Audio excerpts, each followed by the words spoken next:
Yes students, आज हम लोग देखेंगे कि जो हम लोगों ने रिक्वायरमेंट इंजीनियरिंग जहाँ पे देखा था उसके आगे हम लोग स्टडी करेंगे कि उसमें और क्या क्या चीज़ें स्टडी की जाती हैं।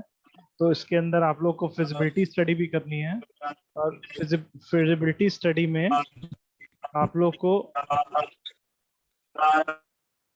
फिजिबिलिटी स्टडी में आप लोग को ये करना है आपको। तो इसमें हम लोग देखेंगे कि क्या चीज़ें हैं। इसमें हम लोग देखेंगे कि फिजिबिलिटी स्टडी कई तरह की होती है। जैसे फिजिबल मतलब किसी चीज़ का पॉसिबिलिटी है या नहीं है। हम अपने सिस्टम को चेक करते हैं कि उसकी स्ट्रेंथ और वीकनेस को आइडेंटिफाई करने के बाद कि whether it be possible for the system to meet such some criteria or not. Will it be possible for the system to meet some standard or goal or not? तो इसमें हम लोग एक बार को चेक करेंगे। तो जैसे नॉर्मली आप लोग एक प्रोजेक्ट के रिस्पेक्ट में आप लोग देखते हैं कि इसमें आप लोग का कॉस्ट या वैल्यू, ज्यादा आप लोग कॉस्ट को समझते हैं कि कॉस्ट ही हमारा एक फिजिबिलिटी स्टैंडर्ड है। कॉस्ट और टाइम ये तो आप समझते हैं कि कोई चीज आपकी विद इन प्रोजेक्ट आपका जो आपका असाइंड कॉस्ट है उसके अंदर में वो फिजिबली हो है कि नहीं है, और जो आपको टाइम असाइंड है उसके अंदर में वो हो सकता है कि नहीं हो सकता है। तो इसके अंदर आप लोग जैसे कि, लेकिन साथ में कुछ और फिजिबिलिटीज भी हैं, जैसे कि technical feasibility. This technical feasibility में क्या होगा? This kind of feasibility is carried out to determine whether the company has the capabilities in terms of software, hardware, personnel and expertise to handle the completion of the project. अब suppose कि जैसे कोई project है, space related कोई project है, तो आप लोग का मिशन मार्स सुना होगा आपने। तो मिशन मार्स में जैसे आप बना रहे थे, इंडिया ने बनाया, तो इंडिया की जो टेक्नोलॉजी थी वो एकदम डिफरेंट थी in comparison to the normal technique. जो रॉकेट यूज किए जाते थे वो बहुत कॉस्टली पड़ते थे, और India has not capability to launch their satellite through these rockets, क्योंकि इतने पावरफुल रॉकेट अभी इंडिया नहीं बना पाया है। लेकिन उसने मार्स पे जाने के अपने मिशन को पूरा किया। तो they use different technology to, कह सकते हैं, to launch their vehicle, space vehicle. तो उसमें उन्होंने एक अलग कॉन्सेप्ट यूज किया। तो हमारे पास टेक्निकल फिजिबिलिटी होनी चाहिए कि अगर हम कोई चीज लॉन्च कर रहे हैं, कुछ कर रहे हैं, तो वो हमारे एग्जिस्टिंग टेक्नोलॉजी में पॉसिबल है कि नहीं। हम किसी नई लैंग्वेज का प्रोजेक्ट कर रहे हैं तो हमारे पास we have sufficient staff in the company which can do project on this type of, which can do this kind of project within this time and within this cost. तो ये चीजें भी हैं। अब और इसके साथ साथ आपके कुछ सॉफ्टवेयर्स होते हैं, उसका आपके पास लाइसेंस है या नहीं है। वो आपके हार्डवेयर्स हैं, क्या कंपनी जितनी टीम आपके पास है सबको वो फैसिलिटीज दे पाएगी कि वो सारे आपके पास वो उतने हार्डवेयर और सॉफ्टवेयर लाइसेंस आपके पास मौजूद हो। तो ये पॉइंट हो जाएगा। और इसके बाद आप लोग का होता है कि हम लोग इसके अंदर देखते हैं कि आपके जो ये सारे फैक्टर्स आपके टेक्निकल फिजिबिलिटीज में देखे जाएंगे। फिर आपकी इकोनॉमिक फिजिबिलिटी तो आप लोग जानते ही हैं, कॉस्ट वाली चीज होती है। तो इसमें हम लोग क्या कर सकते हैं, इसको कह सकते हैं कॉस्ट एनालिसिस या बेनिफिट। इसमें हम लोग देखना चाहते हैं कि जो इस सिस्टम से बेनिफिट मिलेगा, जो कॉस्ट लगाने के बाद, क्या वो उतना यूजफुल होगा। जैसे कि अगर मान लीजिए इंडिया, जैसे बात हो रही थी कि इंडिया भी उस तरह के रॉकेट बजट फॉरेन से परचेज करके करे या कहीं और से करे, टेक्नोलॉजी को डेवलप करे, तो जैसे ड्राइवरलेस कार। तो in India human resource is very cheaper in comparison to other country. तो इंडिया में लोग किसी के लिए भी एक पर्सन या ड्राइवर हायर करना, it would be easier rather than purchasing a software to drive automate the car. तो इसमें हम लोग के लिए कई जगह पे कुछ सॉफ्टवेयर, तो आप जो सॉफ्टवेयर बना रहे हैं उससे जितना एडवांटेज हो रहा है उससे उसका प्रॉफिट जो कॉस्ट लग रही है, अगर वो रेशियो आप लोग को चेक करना पड़ेगा कि आपका सॉफ्टवेयर उतना यूजफुल हो कि वो उतनी आपको बेनिफिट दे, तभी आप उसको यूज करना चाहेंगे। आफ्टर ऑल ये बिजनेस के लिए बनाते हैं, एनहेंसमेंट के लिए। तो आप लोग का कॉस्ट होता है डेवलपमेंट कॉस्ट, ऑपरेटिंग कॉस्ट, इन दोनों के बेस पे देखा जाता है। तो इसको हम लोग टाइम टू टाइम चेक करेंगे, इकोनॉमिक एनालिसिस। फिर इसके साथ आप लोग की एक होती है लीगल फिजिबिलिटी, कि आप जो सॉफ्टवेयर लॉन्च कर रहे हैं वो उसकी लीगल फिजिबिलिटी है कि नहीं। जैसे अभी आपकी कंट्री में कुछ गेम्स को बैन कर दिया गया, पबजी वगैरह ये सब। तो अब कोई कंट्री, मान लीजिए चाइना जो है, फिलहाल Chinese company will not get ready to launch और new gaming platform in India for few time. तो उसके लिए वो थोड़ा सा बचेंगे, क्योंकि उसमें उनको वो कस्टमर बेस नहीं मिलेगा, हो सकता है जो कि पहले मिलता हो, क्योंकि कई चाइनीज सपोर्ट चेक के दायरे में है, तो लीगल इशू आ गए उसके साथ में। तो इसी तरह से कुछ सॉफ्टवेयर पे कंपनी में भी क्वेश्चन उठे हैं, तो उस कंपनी के साथ लोग काम कर थोड़ा सा बचना चाहेंगे। तो ये आपकी लीगल फिजिबिलिटी भी चेक करेंगे आप। ऑपरेशनल फिजिबिलिटी में क्या है, तो इसमें कि हम लोग कई सिस्टम को डिप्लॉय कर रहे हैं कहीं पे, if we are deploying some system, तो इसमें आपका जो प्रॉब्लम है, जो आपका जहाँ पे डिप्लॉय कर रहे हैं, क्या वो वहां पर उतने अच्छे से काम कर पाएगा। जैसे आपने बहुत एडवांस चीज बनाई, जैसे मैकिन्टोश ने अपना बहुत ऑपरेटिंग सिस्टम बनाया, पर इंडिया में एप्पल ने बहुत अच्छा ऑपरेटिंग सिस्टम बनाया, पर वो अगर आपको सॉफ्टवेयर एप्लीकेशन बनाते हैं जो एप्पल के प्लेटफॉर्म पे बहुत अच्छा चलता है, लेकिन आप उसको इंडिया में लॉन्च करने वाले ऑडियंस के लिए बना रहे हैं, तो आप देखेंगे इंडिया में ज्यादातर लोग विंडोज पे काम करते हैं। तो आपका सॉफ्टवेयर अच्छा होने के बावजूद भी अगर उसकी ऑपरेशनल फिजिबिलिटी जो है वो एप्पल के साथ आपने बनाया, और वो इंडिया में उतना सपोर्टिव नहीं है, तो वो कहा जाएगा कि यहाँ पे ऑपरेशनल फिजिबिलिटी नहीं है for application based, Apple based applications के लिए उतनी ज्यादा। तो वहां पे ये प्रॉब्लम आएगी। और लास्ट में आपकी शेड्यूल फिजिबिलिटी। तो शेड्यूल फिजिबिलिटी में आप चेक करेंगे कि आपका जो सॉफ्टवेयर है, क्या वो आपका जो डिफाइंड डेडलाइंस हैं या डिफाइंड बेंचमार्क्स हैं उसको टाइम पे टच कर पाएगा या पूरा फुलफिल कर पाएगा। तो शेड्यूल फेजिबिलिटी क्या होती है, is a measure of how reasonable the project time table. तो आपका प्रोजेक्ट टाइम है, क्या वो किसी ने ऐसा ही बना दिया है, या प्रॉपर प्रोजेक्ट को एनालिसिस करके अपने टीम को समझ करके फिर बनाया है। तो दोनों में बहुत अंतर हो जाता है। तो ये चीजें होंगी। जैसे किसी को, आपको घर में पता होता है ना, किसी को तैयार होने में 1 घंटा लग जाता है, और कोई 5 मिनट में रेडी होकर निकल जाता है। तो शेड्यूल सबने अगर 5 मिनट रेडी होने के लिए बनाया, तो जिसना जिसने जो 1 घंटे में तैयार होता है, डेफिनेटली ही वो क्या हो जाएगा, छूट ही जाएगा। तो और फाइनेंशियल फिजिबिलिटी, कॉस्ट फिजिबिलिटी यही है। फाइनेंशियल फिजिबिलिटी में आप लोग का कॉस्ट में है कि बेनिफिट टू इन्वेस्टमेंट के रेशियो होता है। फाइनेंशियल में आप लोग का ये होगा कि आपका जो प्रोजेक्ट है उससे आप लोग का टोटल एस्टिमेट जो प्रोजेक्ट का है, तो वो क्या होगा, आपके कि जो प्रोजेक्ट हो रहा है फाइनेंस आपको मिलता रहे, प्रोजेक्ट का कैश प्रॉफिटेबिलिटी बनी रहे, और कैश फ्लो उसके अंदर लगातार प्रोजेक्ट में आता रहे। आखिर सबको अगर सैलरी मिलती रहेगी एम्प्लॉयज को, और उसको अगर प्रोजेक्ट के हिसाब से जो रिक्वायरमेंट है फुलफिल होंगी, तभी तो वो आगे काम होगा। तो ये सब चीजें हो गई।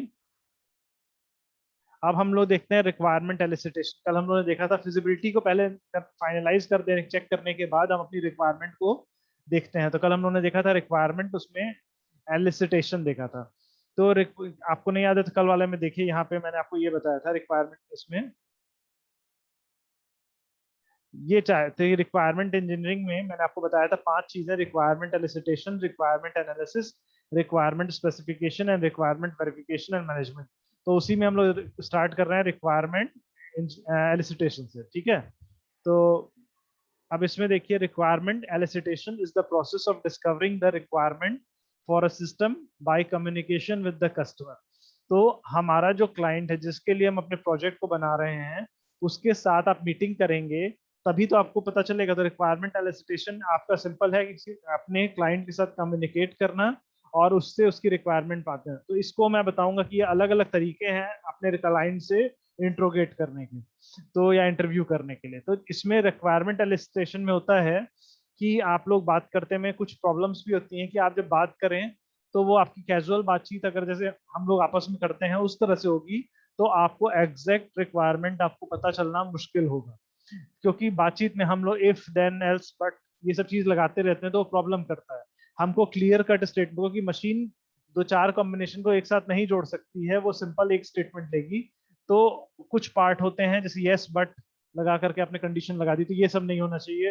अनडिस्कवर्ड र्यून्स मतलब कि आपका कुछ पता नहीं चला है, कुछ कोड छूटे हुए हैं, कुछ पार्ट आपने एनालाइज नहीं किया, और वो आपको बाद में लगा कि अरे ये तो छूट ही गया, जरूरत है।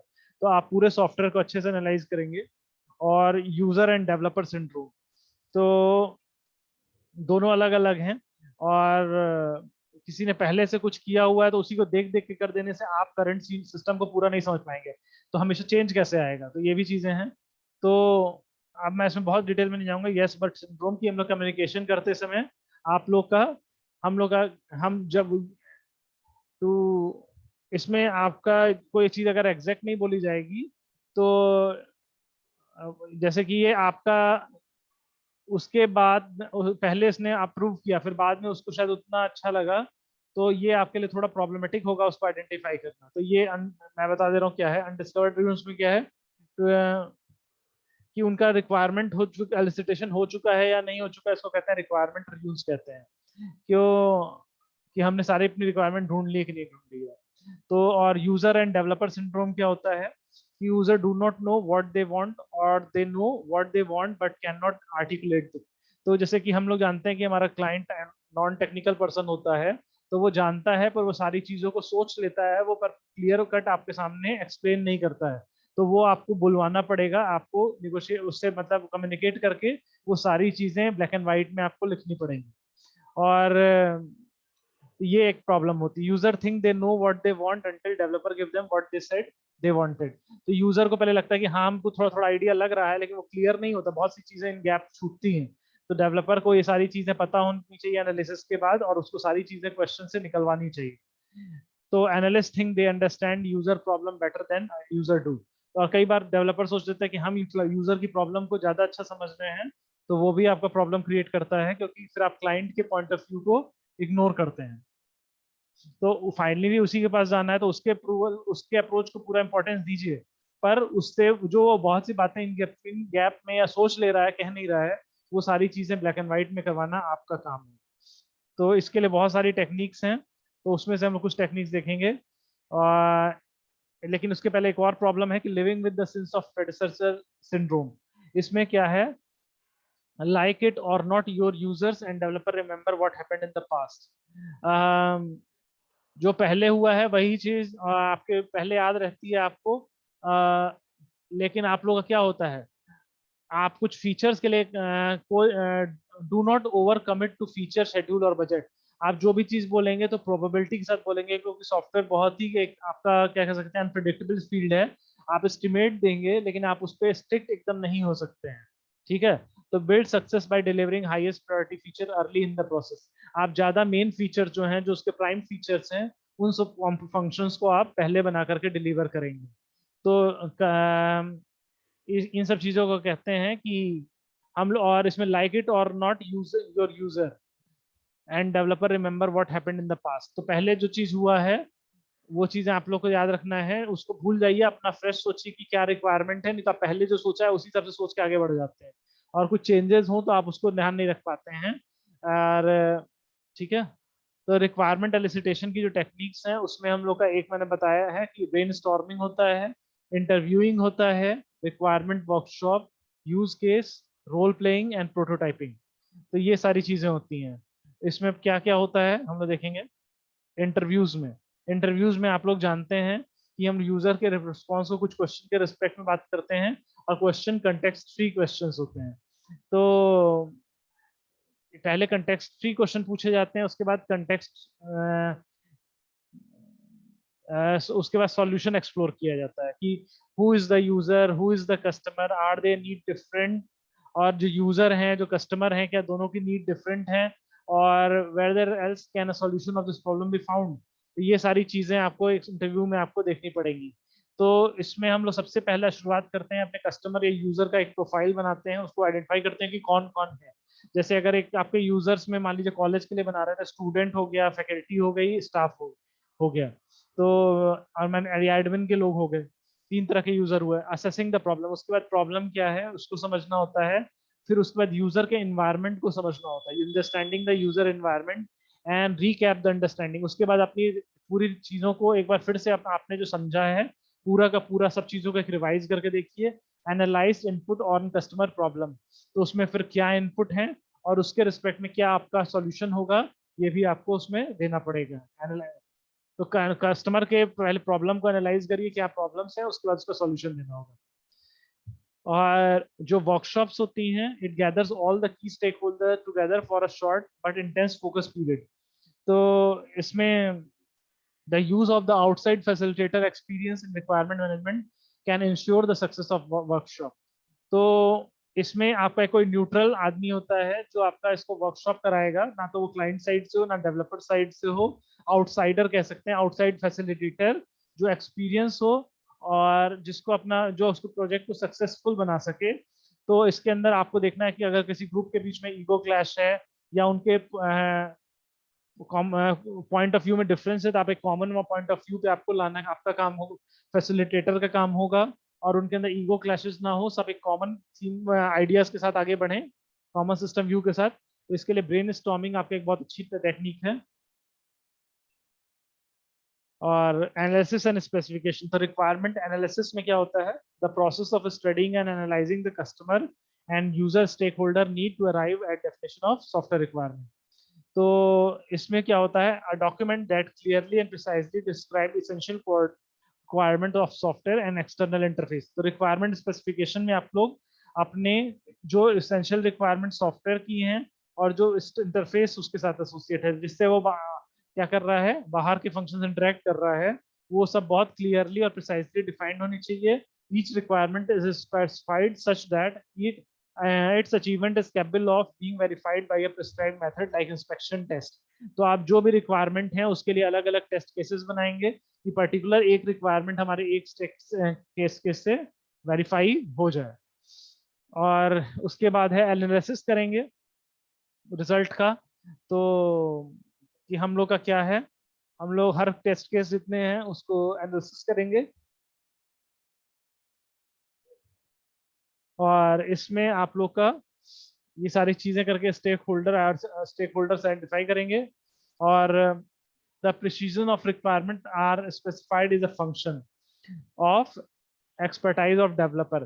तो जो डेवलपर है उनमें कितना रिक्वायरमेंट फाइंड आउट करना भी उनका एक्सपर्टाइज होता है कि वो कितनी एक्यूरेसी के साथ अपनी रिक्वायरमेंट को आइडेंटिफाई करते हैं। जैसे किसी को भूख लगी है तो आप अगर बोल रहे हैं बस उससे खाना चाहिए, तो खाने में उसे क्या चाहिए ये पता होना is better specification in comparison to just saying that he is hungry. तो ही इज हंग्री और he just want to eat something specifically. तो आप लोग ये दोनों में फर्क है रिक्वायरमेंट में, तो इसमें भी एक्सपर्टाइज की जरूरत पड़ती है।